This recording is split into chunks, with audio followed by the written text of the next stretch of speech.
How about the price of gold, everybody? Right now we are at 1161. We're down a little bit. Now, earlier this week on this program, I asked Donald Trump if he liked gold as an investment. Watch this. You know, it's something that I used to look at very strongly, but somehow I guess we are off the gold standard for keeps, and it looks like we don't go back. But you know, gold used to be something I used to like, but I have not bought gold now. Okay, Trump used to like it. He has not bought gold recently. We're off the gold standard for keeps, he says. And look who's here with us now. Ron Paul, the man who likes gold a lot. What do you say to Mr. Trump and he doesn't like gold? Well, I would think that people would start thinking that somebody who had liked gold and turned against it, it might be a good buy signal. You know, no more sellers.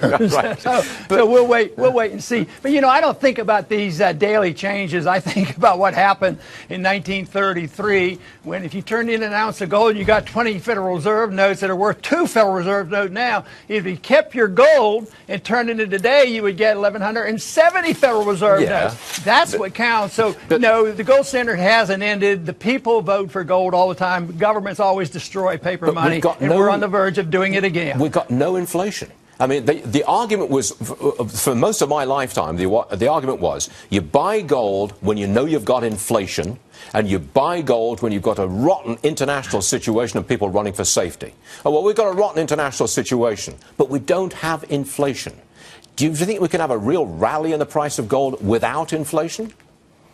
Absolutely, because I think it's not right to say there's no inflation, because if you adhere to Austrian economics, just increasing the money supply and the monetary base is inflation. What it does is sometimes it pushes up commodity prices and sometimes consumer price indices, which are rigged by the government. But at other times they go into the stock market. You just a few minutes ago reported horrendous inflation. Stock went up 300 yesterday, 200 today, and this is the whole purpose of central banking, is to rig the stock prices up and make people feel better. Okay, give me a time frame when I'm going to see either a collapse of the monetary system, paper money, and a sharp rise in the price of gold. Have you got a time frame, Ron?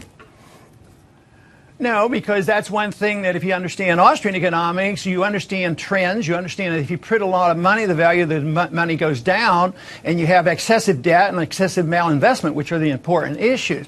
But one thing is for sure, because the collapse of it is psychological, it's the confidence. See, there's still tremendous confidence. We have a strong military, and everybody still wants dollars, and they're still loaning us these dollars, and they still think if they pump up these stock prices and the executives get all their bonuses, everything is going to be okay. But what you have to look at is this distortion that has destroyed the middle class. 50% of the people can't even make a living by themselves. So that's a consequence of inflating the money supply and distorting the economy. Just because we can prop up markets and claim there's no inflation, I think there's a lot of deception there. I think you've got a lot of followers who are nodding along with you right now. Congressman Ron Paul, thank you very much for joining us. Always a pleasure, sir. Thank you. Thank you.